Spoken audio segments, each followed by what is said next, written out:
Well, good morning, brethren. Yeah, I'm here. Barely.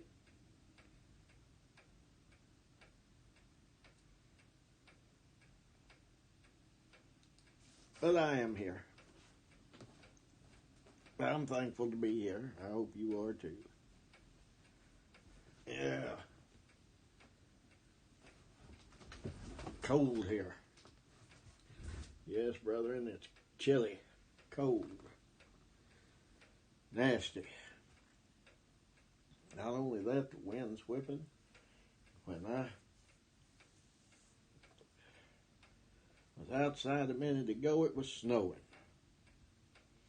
Not that we're going to get any accumulation, but still it was snowing. Well, here we are. We're going to wind up our look at the life of Elder Parker.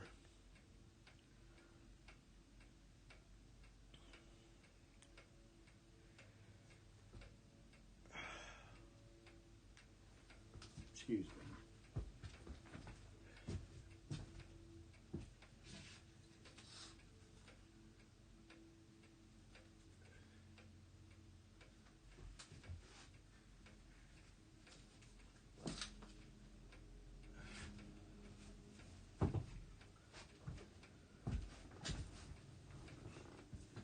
Well, that helped a little.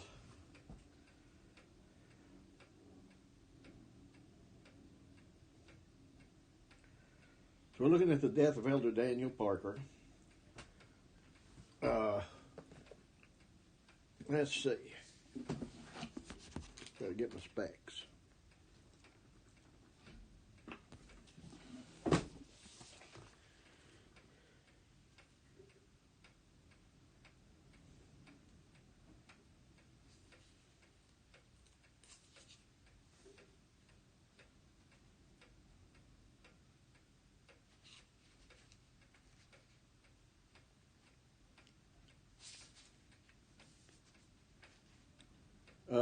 Lloyd book. Yeah. Lloyd book.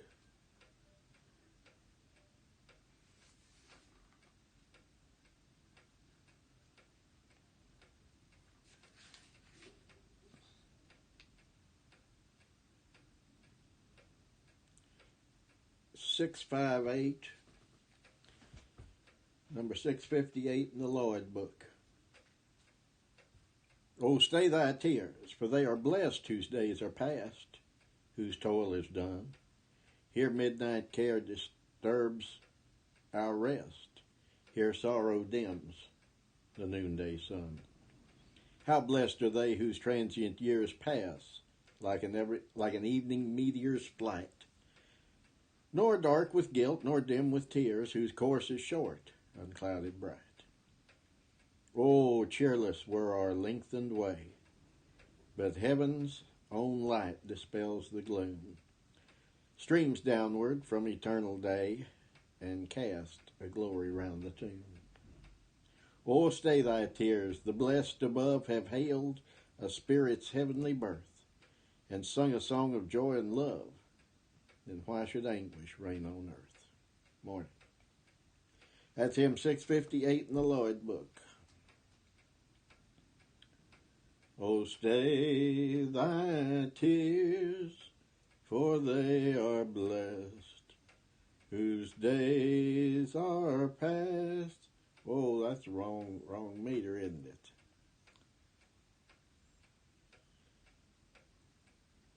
Oh, stay thy tears, for they are blessed, whose days are past, whose toil is done. Here midnight care disturbs our rest, here sorrow dims the noonday sun. How blessed are they whose transient years pass like an evening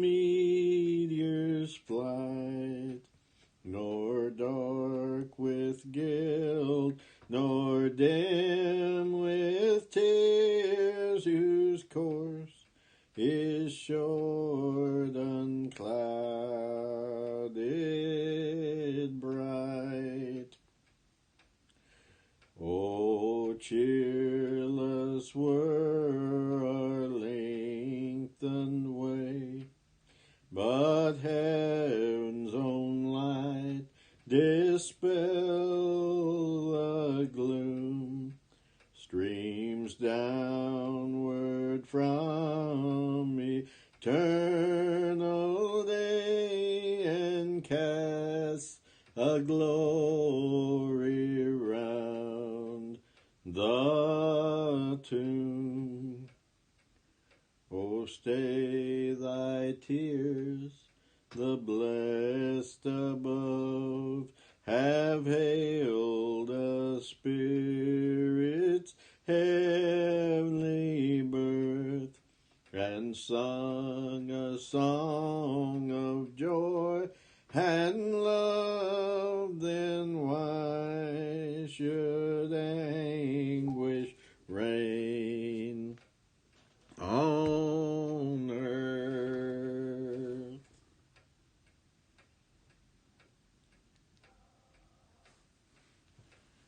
So, we're looking at the end of Elder Parker's life. Really, the only thing we have to cover is the notice of his death in the obituary. As far as I know, the only obituary published of him was in the Western Predestinarian Baptist. We'll get to that in just a moment. Just like his last two letters were not noticed in the Signs of the Times, neither was his passing.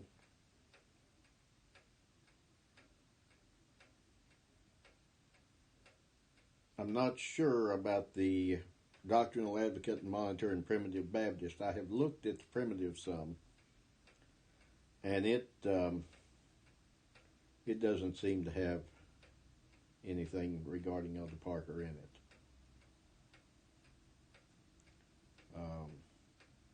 His death, that is. What about his life? Well, it continued about like it had before, with the exception of the fact that, of course, now he is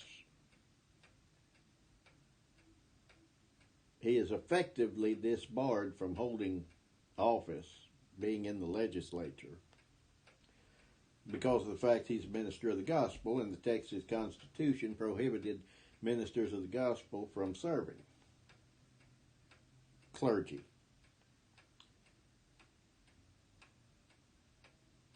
So, in that,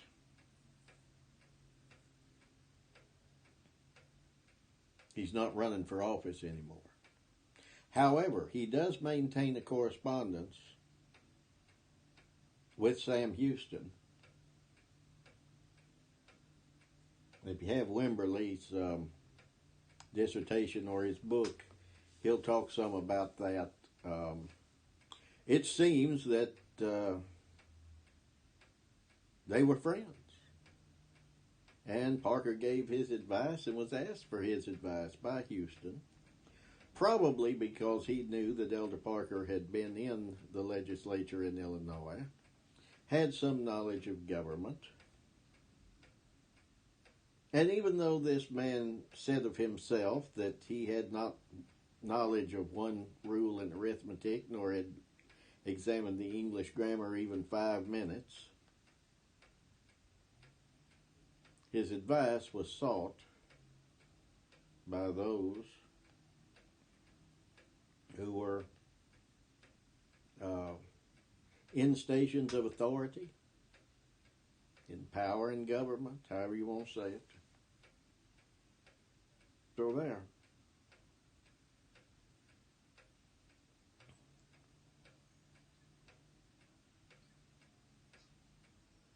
It shows you that they, at that time,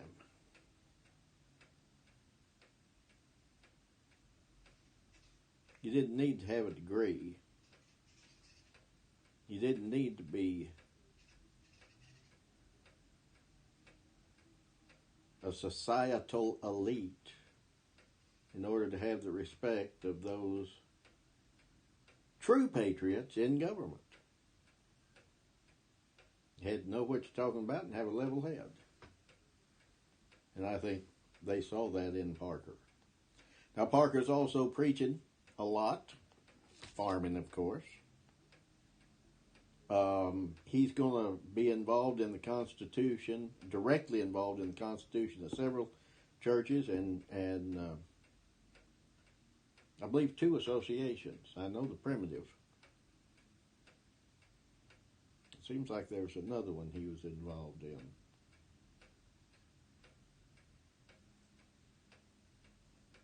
I think there were 6 churches that he was directly involved in the Constitution. In other words, by that I mean his preaching. The churches were gathered under his ministry. And even though he did not continue to pastor them, he was, how should we say it, he was the instrument in the hand of the Lord to establish them.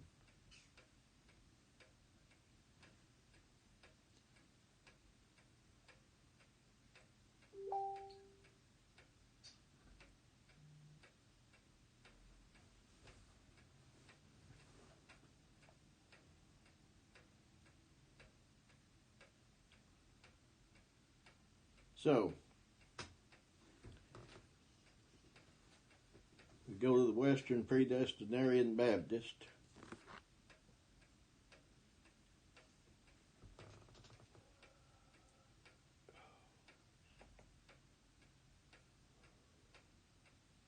Let me see which issue this is, brethren.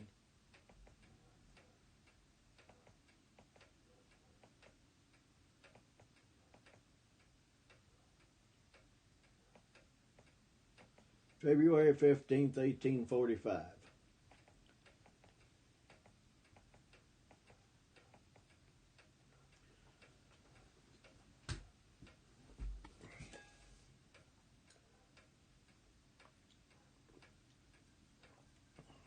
Well, y'all excuse me for 1 second. My dog is cutting up a fuss out there, and I need to see if there's anything going on. Give me just 1 second.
I figured as much, brethren. The neighbor had his dog out.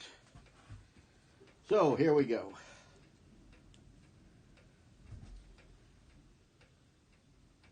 What in the world is going on here? All right.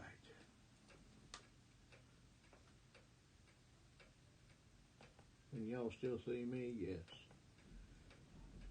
My Adobe Acrobat is flopping and flipping around like something crazy.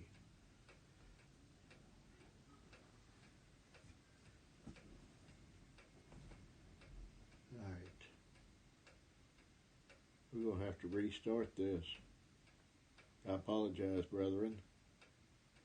But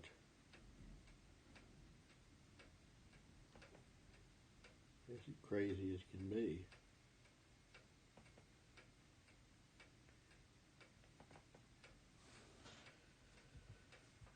Well, I'm trying to get it back up here.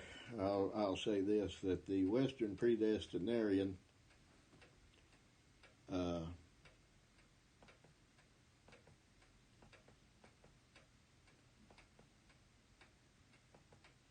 you're blessed to look at it, you know, back in those days, 24 issues was a year.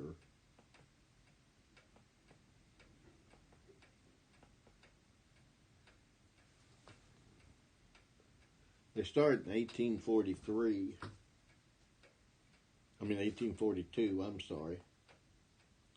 The Newport started the publication then.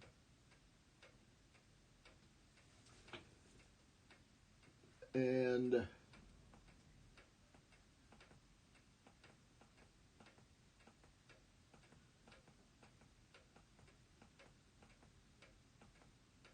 he was trying to put it out every other week. December 25th, 1843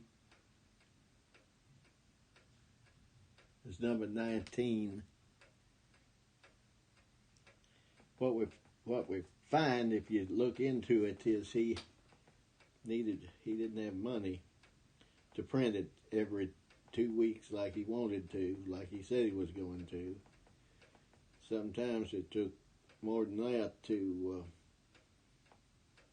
took longer than that to get in.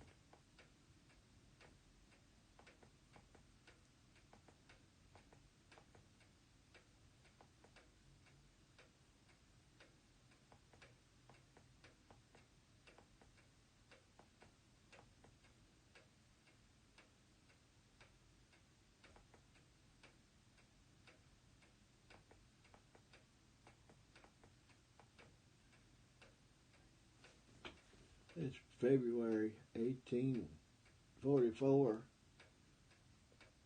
It's number 21.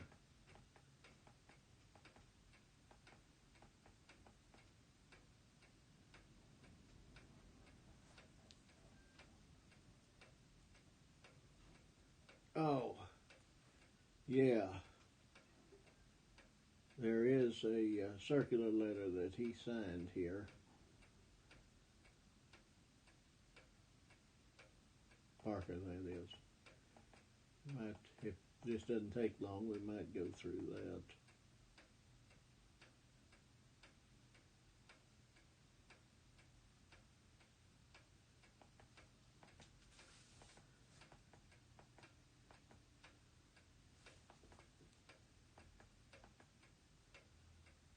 Next, number 23 is April 25th. You can see he went several months.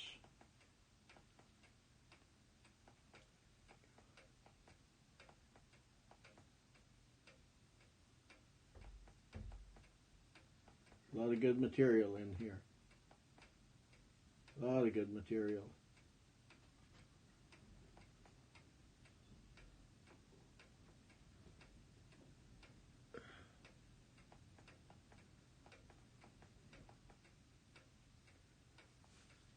Number 24 is in May 8th.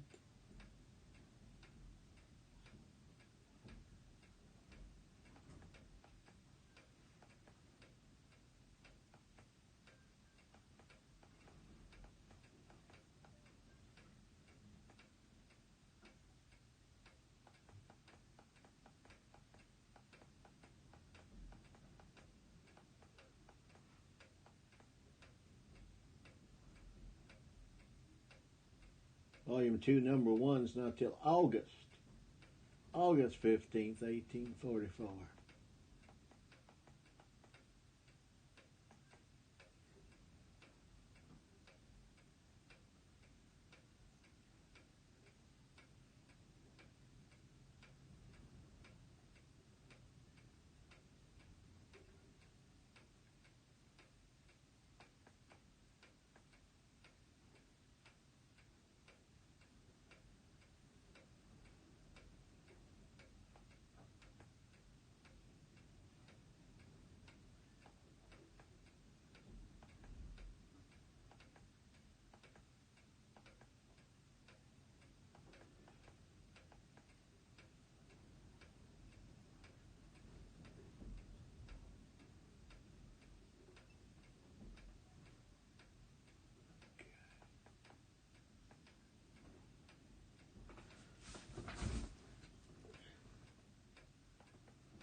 go. Let's get down here.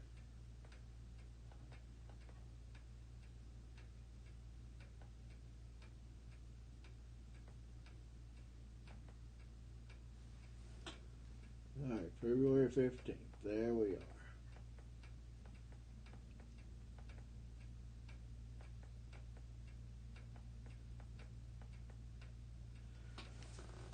This, brethren, is very, very hard to read. So I will ask you to bear with me.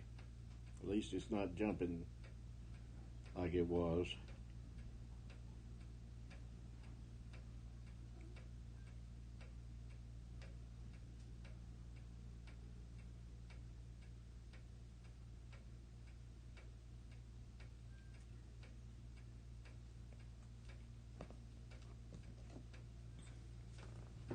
Springfield, Illinois, January 31st, 1845. Dear Brother Newport, I have this morning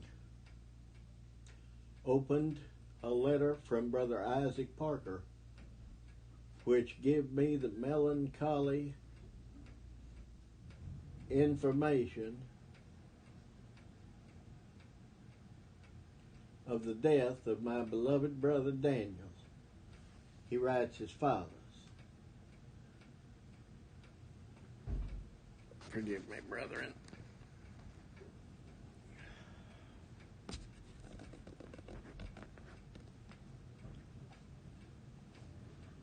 Washington, Texas, December 25th, 1844. It is my painful duty to announce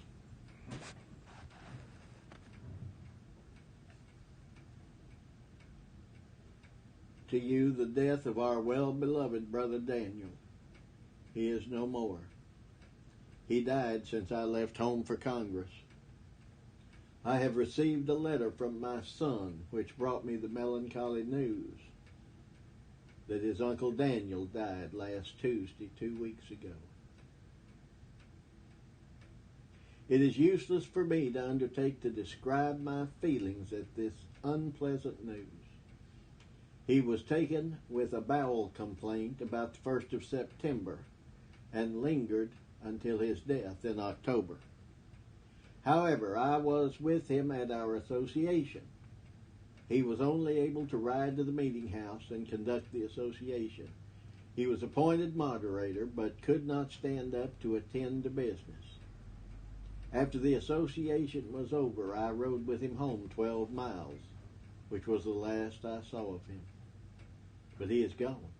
He has finished his course. He has kept the faith. Therefore, there is a crown he now enjoys, no doubt.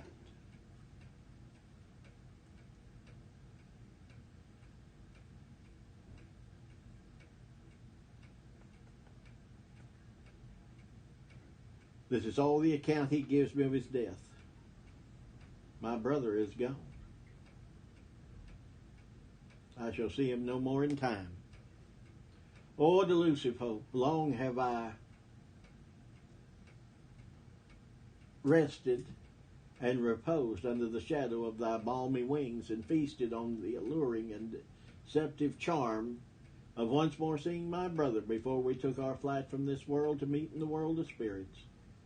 But alas, the withering blast of disappointment has driven far away, never more to return, and allow me to repose under thy shadow and cherish and feast my deluded fancy. Death, the door of entrance into another world, has interposed his strong arm and thrown around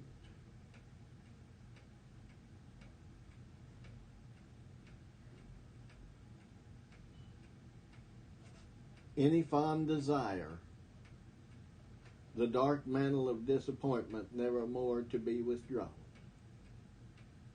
Never more can I indulge in the fond hope of seeing him in this world. He's gone. But while my breast swells with grief and the tear of sorrow bedims my eyes, my soul rejoices when I raise my drooping hope to heaven, where I doubt not he is chanting forth praises to that God in whom he trusted. I shall never forget the last time I saw him. It was in Texas. When I started home from that country, he came with me 2 days, in which time we had much conversation, which gave me great pleasure. But when we had to part, I shall never forget the deep expressions of his heart, which rested upon his countenance when he took my hand to bid farewell. It sunk deep in my heart when I saw his fortitude struggling to conceal the deep emotion of his feelings, while his eyes seemed to struggle to conceal the tear that stood quivering, etc. Quivering and seemed to be seeking vent, through which he glanced his last look upon me as he turned away, while the sound of his voice as it fell on my ear: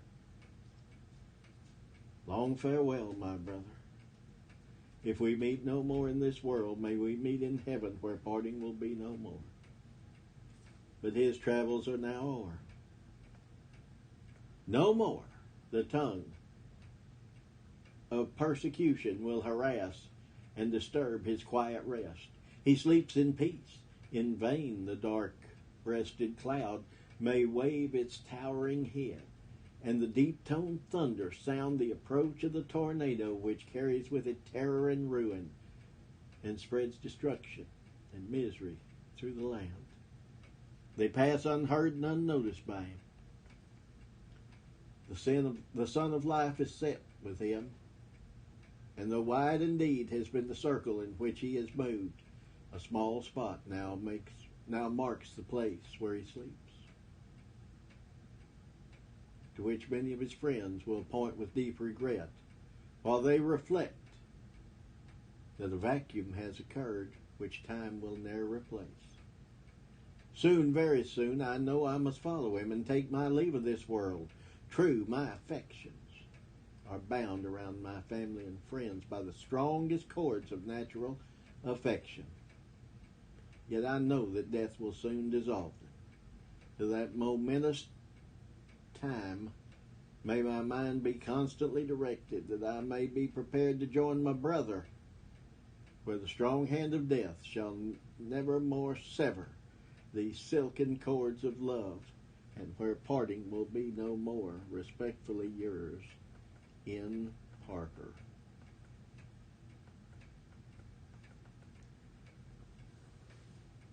Well, there you go.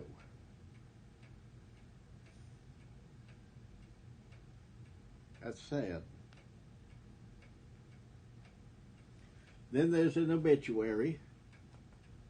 I think it's in the next issue.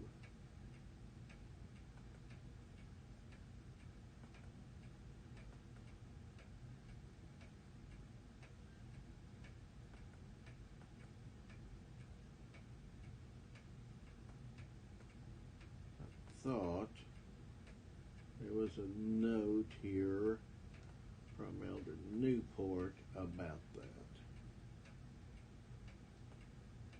Well, I see it not if there is. All right. So now, let's move on.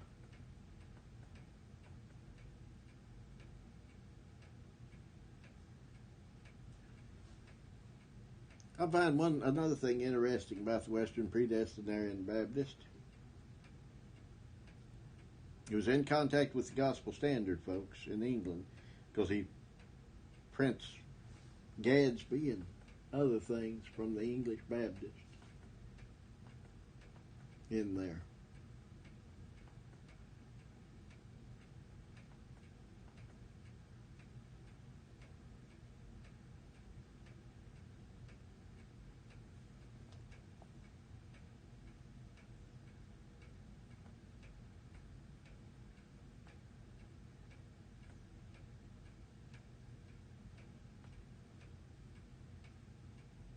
Here it is. Okay. The death of Elder Daniel Parker. The letter published in our last number from our esteemed brother Nathaniel Parker.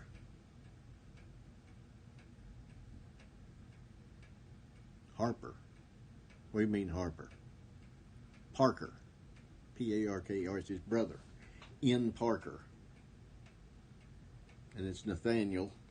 It was Daniel's brother that stayed in Illinois. Will be read with thrilling interest by many. It brings the melancholy news that Elder Daniel Parker is no more.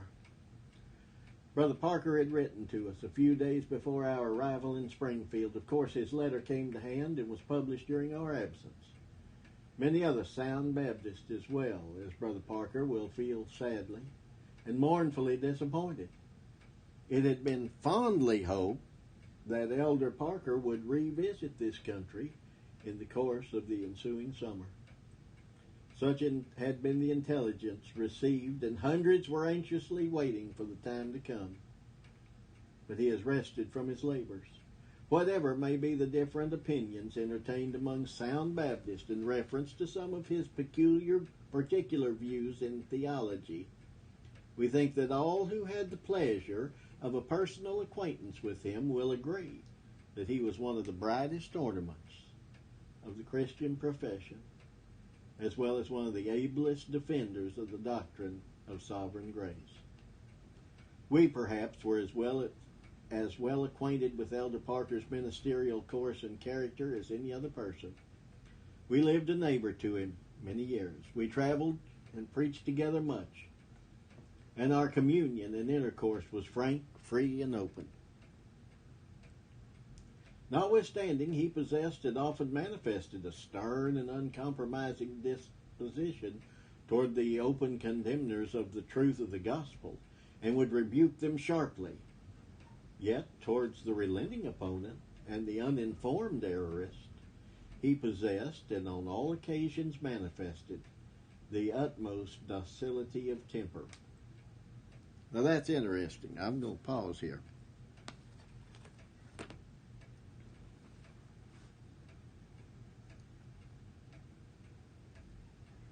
We need to pray that the Lord give us that same kind of spirit. Open condemners of the truth of the gospel need to be rebuked in the sternest, harshest manner possible.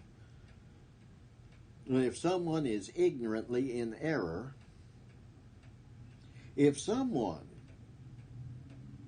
is beginning to see the error of their ways, they need to be, how did he say it? We need to have the utmost docility of temper. Him that's weak in the faith receive you, but not to doubtful disputations.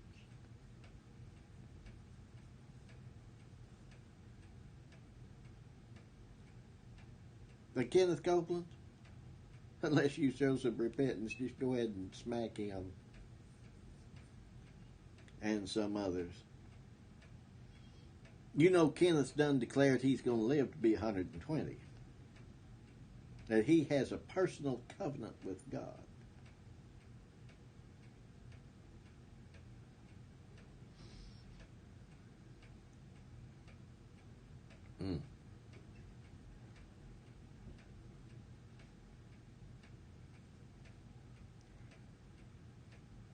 Maybe I'm wrong.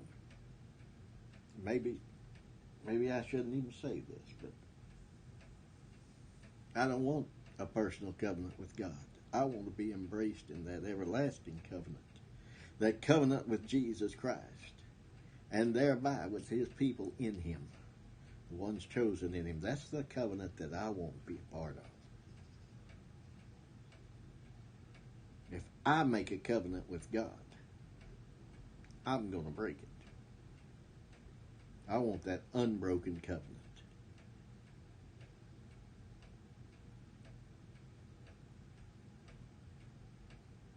The one Jesus ratified with his blood. But you know, we see that in Parker. Look how strenuously he met the missionaries, and how hard he was on them. And many of those talked about in the second dose of the two seeds, where we looked at it kind of out of order when he'd go to the associations. And with Kennedy, when he wrote the supplement to the views on the two seeds, you know, he was saying, okay, you brought up some points, let me answer them. And he did. And in this last, we've seen in his dealings with Trott how he was. He was uncompromising in what he believed, but he was very gracious to Elder Trott. And Trott was gracious to him.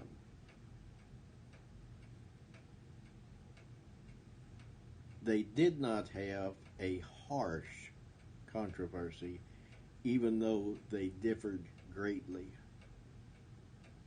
on a couple of points. So there you go. That's kind of the way it looks to me, anyway. Morning. Oh, y'all on Facebook, I apologize. I'm having to get the computer screen where I can read the Elder Newport's paper here, and it can be a little difficult. That's right. Remember when Oral Roberts saw that vision of an 80-foot Jesus? Told him if he didn't raise so much money, he's going to take him on to glory. Man, I'd have put my hands in my pockets and say, take me, Lord.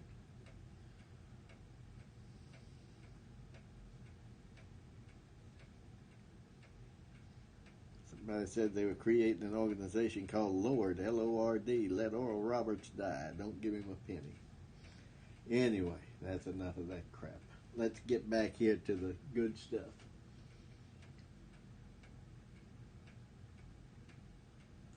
While he in practice prescribed for himself the most rigid course of morality, he manifested a forbearing and forgiving temper toward erring and offending brethren that amounted almost to a fault. His manner of preaching was manly and independent, feeling well assured that he had the truth on his side and the Bible in his hand to sustain that truth. He used great boldness, and was perhaps entirely superior to the fear of men. The Bible was his constant companion, and he read very few other books. His acquired abilities were very small, but he was a natural orator. His gospel labors were as extensively blessed as that of almost any other minister we ever knew. His preaching was well calculated to encourage, edify, and comfort the people of God and build up the saints. He was among the first to discover the mischievous errors of the modern missionary system and to proclaim an uncompromising war with all the newly devised religious institutions of the times. His bold and masterly stand on the side of absolute predestination and sovereign grace and against Arminianism with its entire brood of inventions drew on him the vituperation of a host of enemies, and he has been honored with a larger share of persecutions than almost any other preacher of these latter times. Now there you go, right there. His bold and masterly stand on the side of absolute predestination and sovereign grace.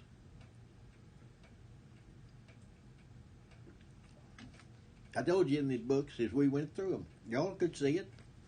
You didn't really need me to tell you. You could see it for yourself.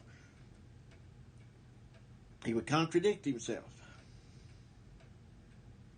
We see where his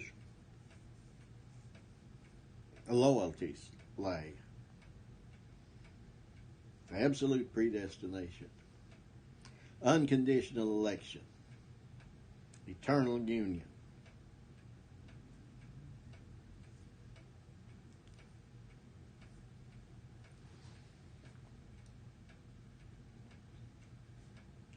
There is, in most communities, a class of people who have no other way of attracting public notice than by uttering slanders and calumny against those who are every way their superiors. This class of beings have poured forth a volley of slander and abuse against Elder Parker, and men who could not have been induced by any means to meet him in honorable controversy in order to investigate their theological differences have not hesitated to indulge in the most base aspersions of his moral and ministerial character that it would seem the heart of malice or tongue of slander could have bent. He bore it all with the fortitude of a man of conscious rectitude and Christian meekness. He knew in whom he had trusted, and he had that charity which suffereth long and is kind. But Brother Parker is gone from the evil to come. There the wicked cease from troubling him, and we doubt not but his weary soul is at rest. When Elder Parker removed from this country to Texas, many acknowledged that they had never fully appreciated his worth till they learned it by his absence. And we doubt not but the churches in Texas will find a vacuum where he occupied the walls as a watchman that will not soon be filled. But their loss is his eternal gain, and it is the duty of all to be reconciled. All right, now there's another obituary here, if I can find it.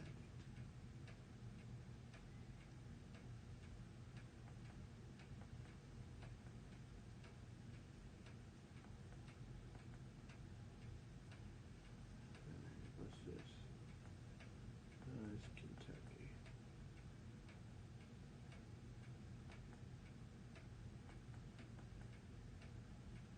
Circular.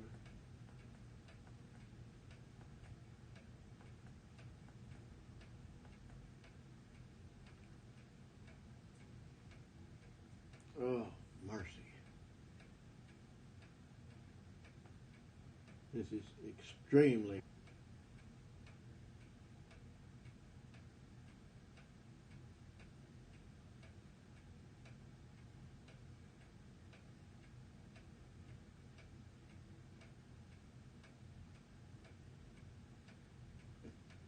We'll have to read Elder Newport's. Elder Newport's got some editorials on predestination here, and as I look for this, the last one, which is the obituary from, I think from Isaac Parker. He says this. A few of our readers, it seems, have thought our essays on predestination a little too strong. We know the doctrine is a little too strong for Arminian stomachs, but we have yet to be convinced that we have held it forth in any stronger light than it is contained in the Scriptures of truth. Amen.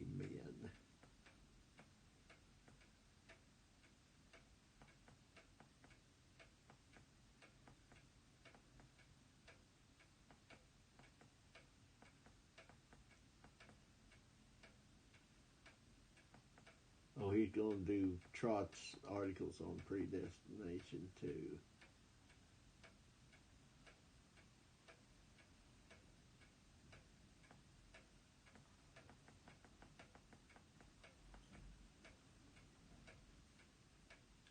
Well, this isn't it, but this is on the same subject. An extract of a letter from Brother J. Herndon. Dear Brother Newport, I have read with deep and heartfelt interest the very brief notice you have taken of the Christian and ministerial character of our beloved brother, Elder Daniel Parker. I had not heard of his death until I saw it announced in your paper in a letter from Brother N. Parker, which he wrote to you, as I suppose, while he was in the Synod at Springfield. Like hundreds of others, I felt sadly and mournfully disappointed. Were I to try and express my feelings, I should fail. Therefore, I shall not attempt it. In the brief notice you have taken of his ministerial course and character, I cheerfully admit he possessed the qualities you ascribed to him. But there were other qualities possessed by him which I think ought to be noticed, and the more so because they are but too rare, even among sound Baptists. The first I shall mention is he, I presume, was never known to circulate an evil report on one of his brethren. If any person reported to him any improper conduct of any of the brethren, he would rebuke them and inquire if they had been to the offender, or gave him information on the subject.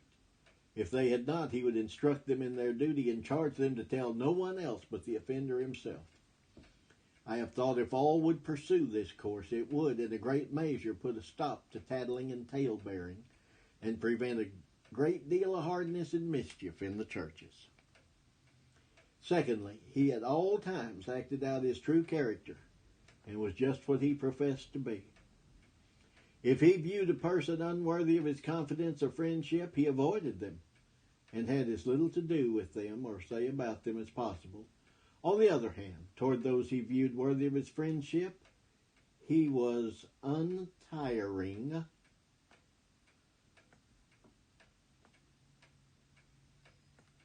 in his efforts to do them service. Oh, we've got another hard to read part here. Bear with me while I bump it up another one. He was no fickle friend like too many, a friend in prosperity but an enemy in adversity. There are too many pretended friends, as you, my brother, and others have found to your sorrow, who are willing to receive a full share of your honors when you are sailing on the tide of prosperity. But when involved in difficulties and fiery trials and surrounded with persecuting enemies, they will pass you by with cold indifference and have no disposition to share in the least degree in your afflictions, but rather add to them. But such was not Daniel Parker. He was faithful and constant, and was abundantly more assiduous to serve you when in adversity and needing his friendship than when in prosperity. Besides, he had that charity that covers the multitude of sins. He was slow to think evil of his brethren, and when constrained to believe they had done wrong, he sought to put the most favorable construction on their conduct the case could possibly admit of, entirely unlike too many even Baptists who put the very worst construction on every slip or imperfection or unguarded speech or action of their brethren that the heart of jealousy can conceive of. Daniel Parker was untiring in his efforts to reclaim a wandering or erring brother, and in his labors with them always acted toward them in a way to prove to them that he was their friend and not their enemy. For persevering, deliberate wickedness he had no charity, but for hasty or inconsiderate errors, after a mild and gentle admonition, he was all forgiveness. He had that peculiar penetration of mind that could almost immediately recognize the disposition of those he met, and he was seldom mistaken in the judgment he formed of a man's character at the first interview. The worthy man he would never renounce, though he might, in an unguarded moment or under excitement, act unworthily or even unfriendly toward him. This trait of his character was frequently put to the test, for Elder Parker was not the man to shrink from duty, though all men forsook him. When the modern missionary system was first introduced among the Baptists of the West, he saw its deformity and corruptions before many of his most highly esteemed brethren. Some of these thought he carried his opposition too far, and for a while took a stand against him. I acknowledge that among this class I for a while stood, being at that time a member of one of the churches he attended. In reflecting, I have often since been made to think of what I suppose was the Apostle Paul's feelings when he wrote his second epistle to Timothy. See 1 chapter 15 verse, and also 4th chapter 10th verse. But like the apostle, he saw our delusion, pitied our ignorance, and prayed that our minds might be enlightened, and acted toward us with the utmost tenderness, but did not change his course of opposition to what he conscientiously believed to be a wicked abomination and destructive of the faith and order of the regular Baptist church. Thirdly, there was another trait in Brother Parker's character that I could heartily wish was universal among our ministers. He was entirely superior to that dastardly mean principle which is too common among preachers, especially those of the weaker class. And I mean ministerial jealousy. He knew that whatever gifts and qualifications he or any of his brethren possessed were not their own, but gifts of God, given for the instruction and edification of the church, and should be so employed, and not in vain wrangling and envying one another for the greater lights. He was thankful to the Lord for bestowing such on his church, and for the less and weak, he prayed that they might be useful in their places. And I believe he was generally allowed to be one of the most tender and affectionate nurses of the young and weak ministry. But fourthly, a very striking picture in Brother Parker's character, and that which endeared him to many, was his benevolence. His industry, not only as a minister of the gospel, but also as a citizen farmer, was acknowledged and admired by all who knew him. But he did not, like too many, even Christians, labor to amass wealth to leave to those that should come after him, without knowing whether they should be wise men or fools. But he worked willingly with his hands, that he might have to give to him that needeth. His neighbor's children must not cry for meat, milk, or bread, while he had any in possession. The widow and her fatherless children found in him a kind friend and benefactor. His ear was ever open to the cries of the needy, and his hand to supply their necessities, while others sought the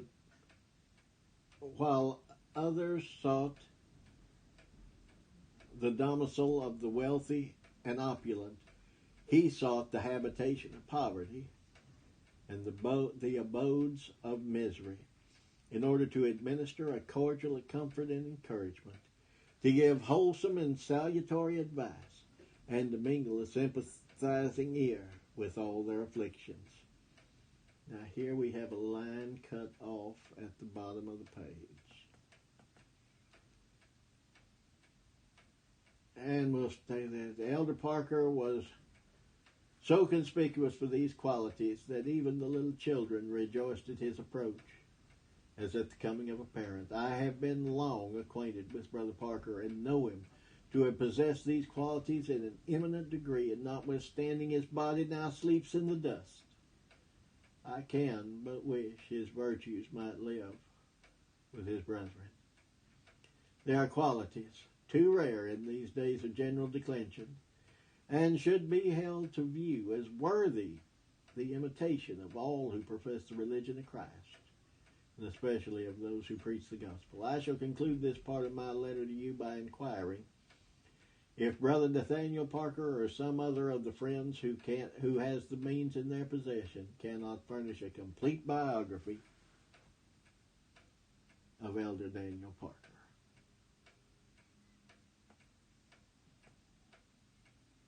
All right.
Excuse me.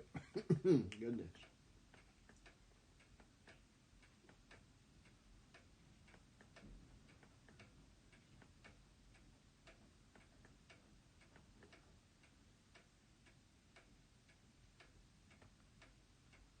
Well, now, brethren, goodness gracious sakes alive.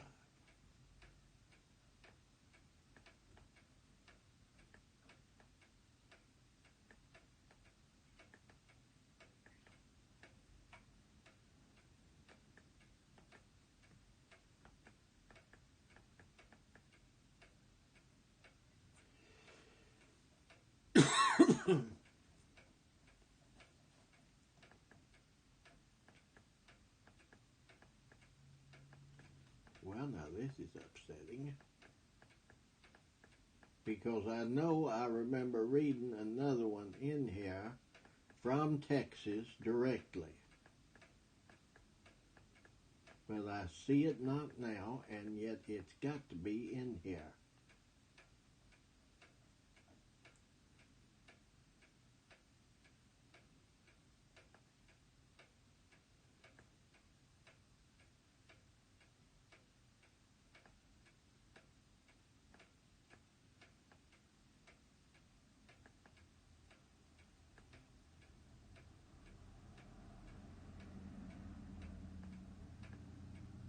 Ooh, I was wrong. Of the spiritual monitor. Okay. Forgive me, brethren. Forgive me.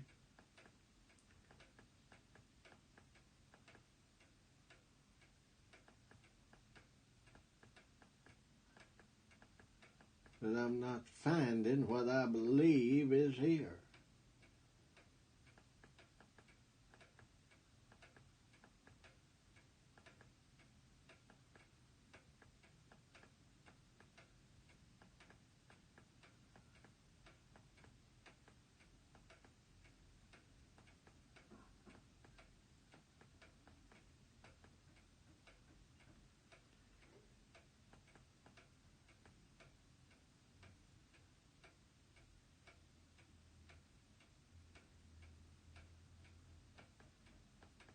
I apologize for this very much.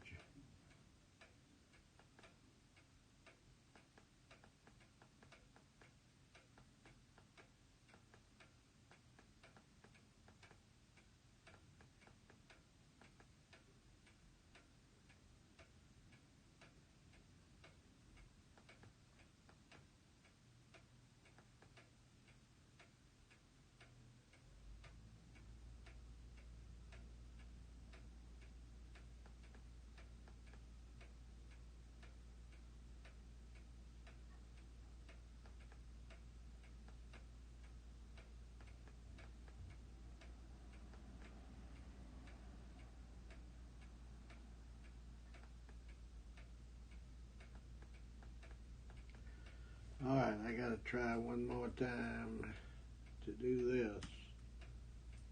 P-A-R-K-E-R,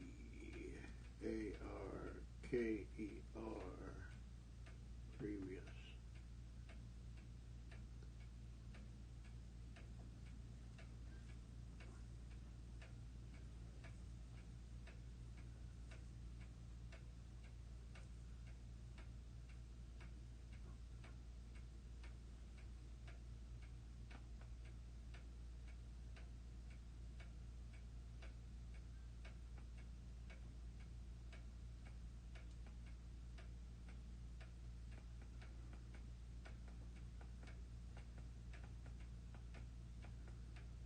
Now, the Newport didn't put an index in his volumes.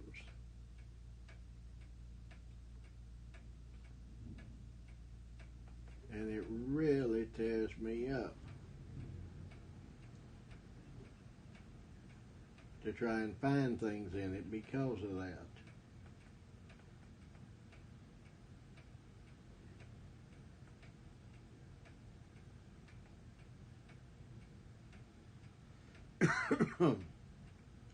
Excuse me.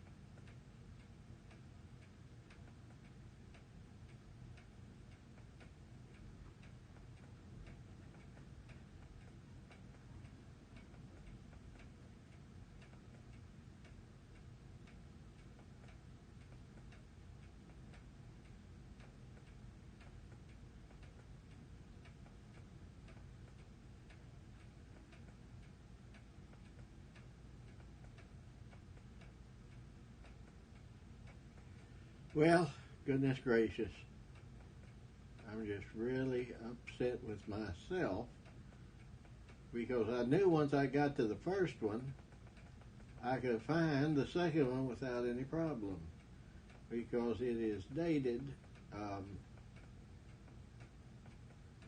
It is said, on there, it's from Texas, and it's from either Benjamin or Thomas Parker.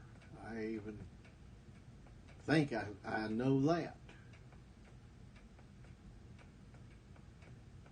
So we're going to take one more quick look here, and the brother who did the one we just read, man, oh man, wasn't that something? His description of the character of Brother Parker, that is so wonderful. And I'm going to say something here, brethren, just so that everybody knows this. I've read a lot about the deaths of various and sundry elders in the past, etc., etc.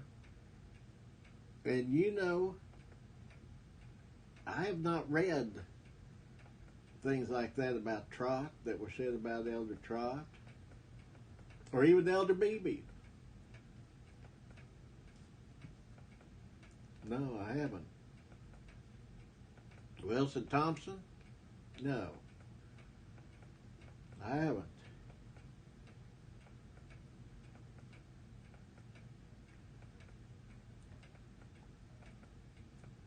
I have not seen that.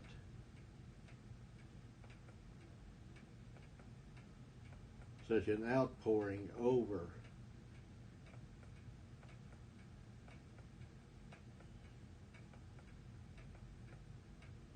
this, the death of a servant of God, as I have him.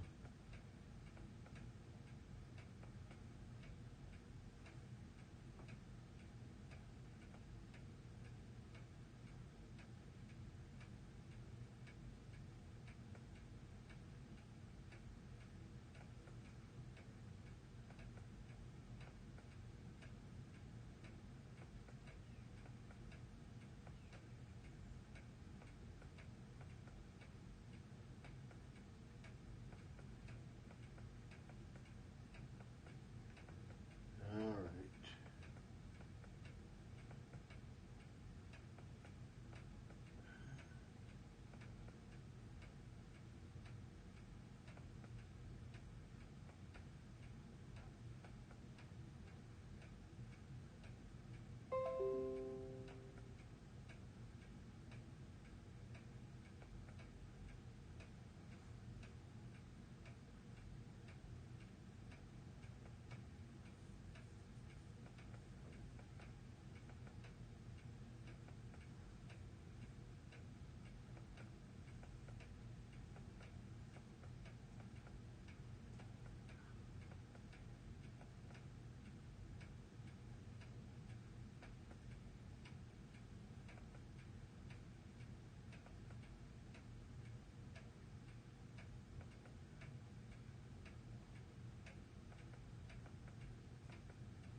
As I go through here looking for this,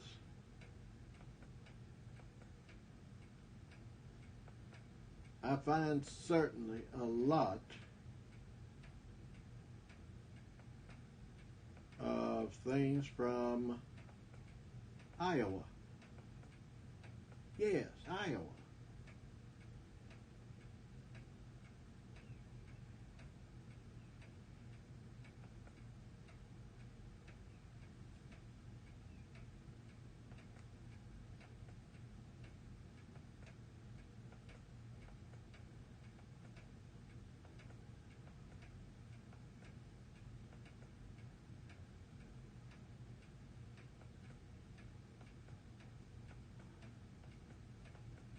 Well, brethren, I'm going to quit here looking for this again because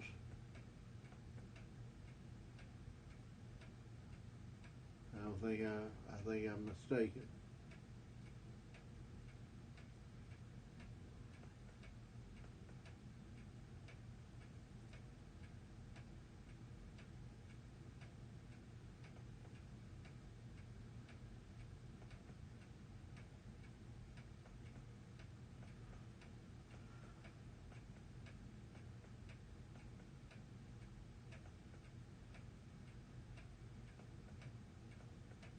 I must have been mistaken because I don't see it. Excuse me.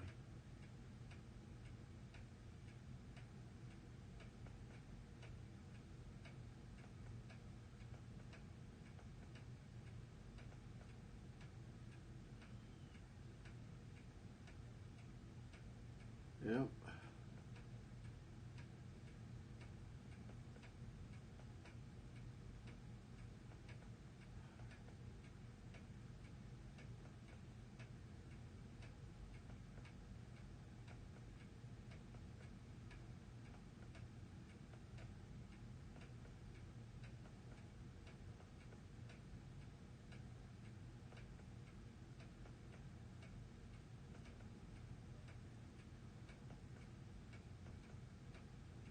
All right.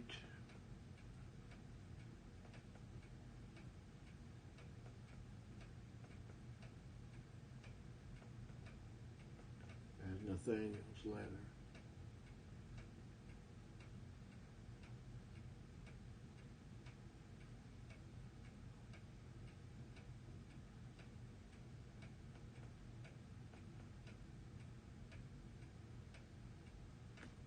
Well, that's it, brethren.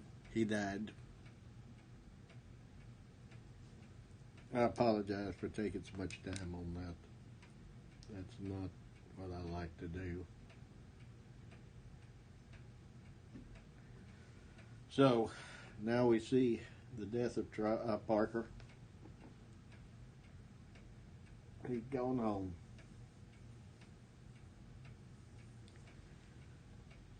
I find it very interesting. There are two old school Baptists whose names are vilified more than one almost 100 years after his ministry closed, and the other one almost 200 years, and that's Daniel Parker and William Smoot.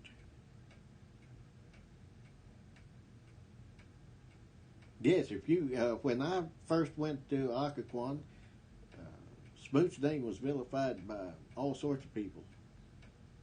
Now there were others who didn't, but there were some that did, and we hear talk of Parkerism to this day, don't we?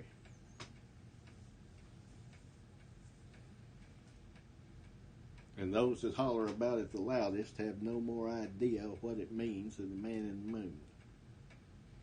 Neither do they have any other idea about how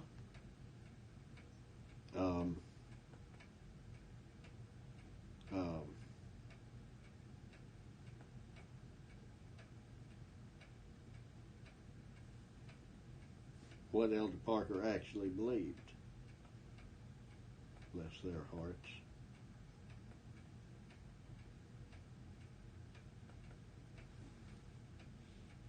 Isn't that the truth? Well, you know it is.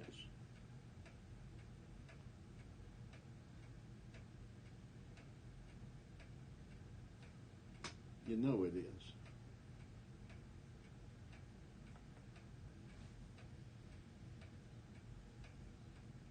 Next Friday, Lord willing,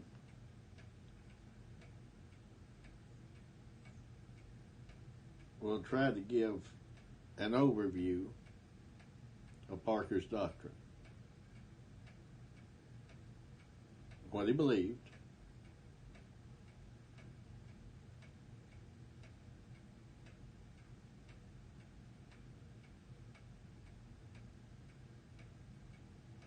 and his reasons.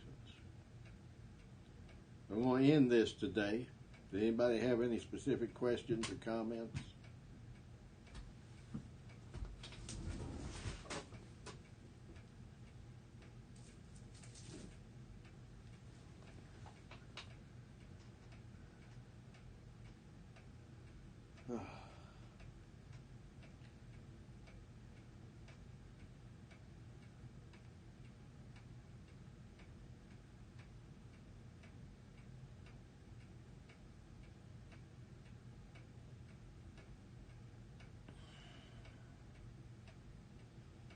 Forgive me.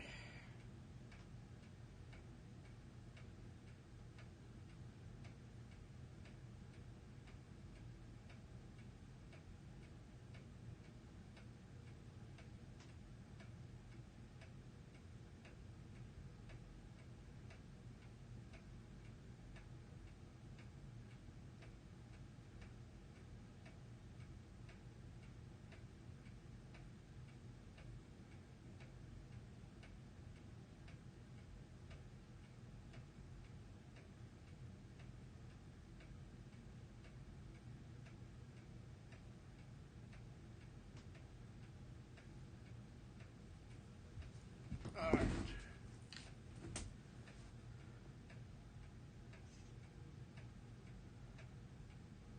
Well, it's good that you are back. We're glad that you are back, Brother John. We are. Brother Hoyt, I forgot to look to see if I had anything to do with your not being able to post. I apologize. I intended to do that yesterday, but I didn't. So I'll try to look this weekend and make sure. If you have no meeting to attend on Sunday, Lord willing, be trying to speak on Sunday, probably 11.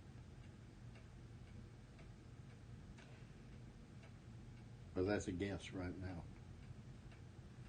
Is there any indication that there was a deeper division between the Signs and Parker? Yes.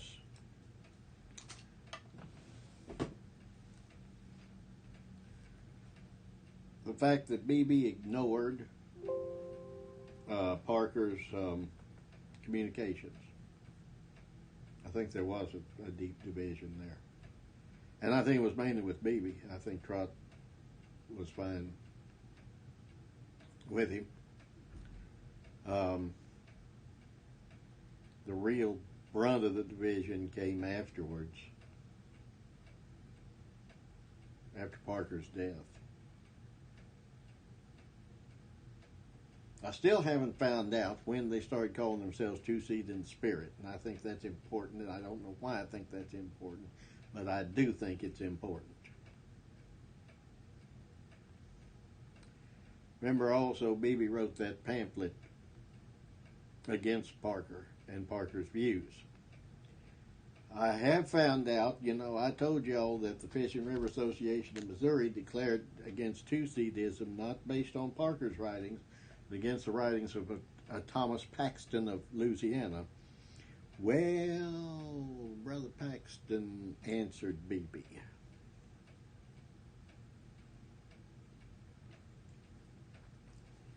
(1844-45).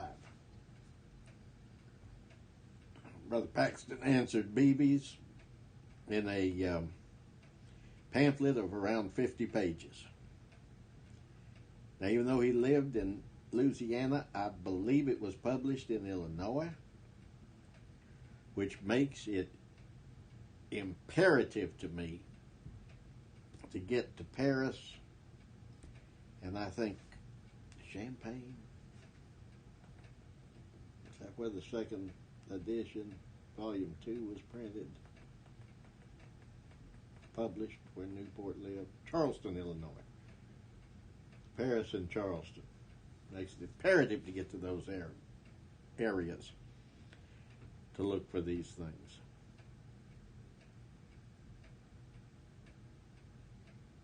As well as to find out about Paxton's in Louisiana.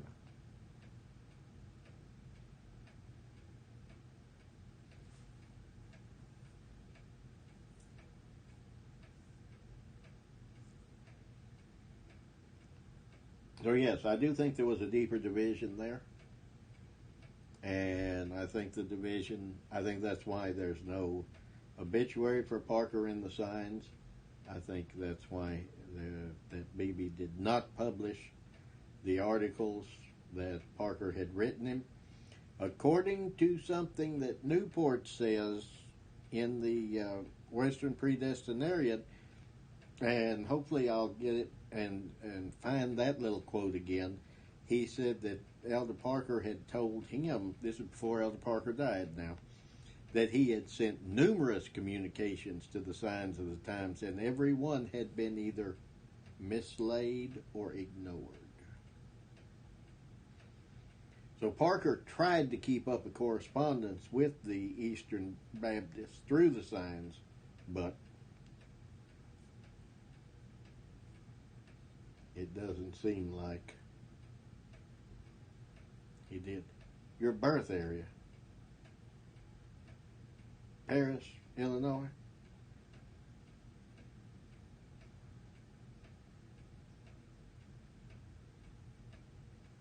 Charleston, Illinois.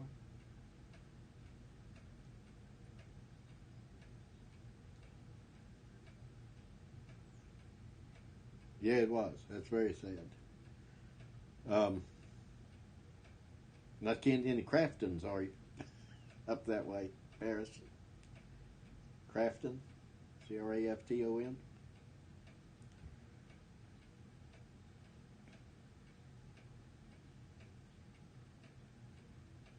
He's the one that reprinted the Views on the Two Seeds with an introduction that he wrote himself, and reprinted the third dose.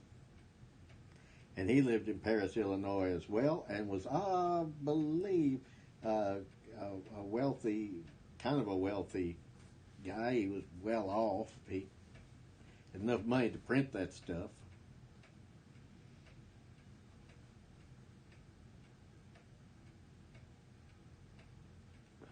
I'd first look at the public library if they had one. Any kind of historical society.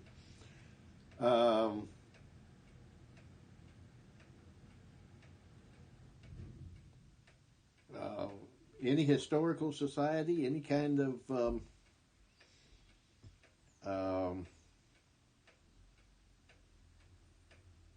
I would look for people named Crafton as well.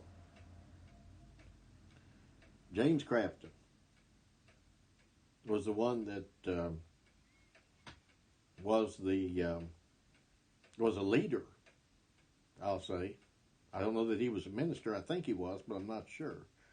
They just refer to him as Brother Crafton in everything I've ever seen by him, so I don't know. Fascinating. I'm glad you made the video. Well, there's videos almost all of last year on Parker and his doctrine and his writings and his life. We'll end it, Lord willing, next week, next Friday. It is hard to find information, and most of the information you find is wrong because the people giving it to you have never read Parker's writings. Wimberley's dissertation that became his book, Frontier Religion, the politics and life of Daniel Parker or something like that, the dissertation that he wrote at Texas Tech is online. And you can get that for free download. That's got good information, except for the fact that I believe this is probably because he's a history political science major in writing this. He sees a political aim behind everything Parker did, including his religious being, bearing, writing, anything he did. Whereas I see his political aspirations as an outgrowth of his religion. Well, those of you that are watching on Facebook, it just died. I can't see your comments because everything now is gone.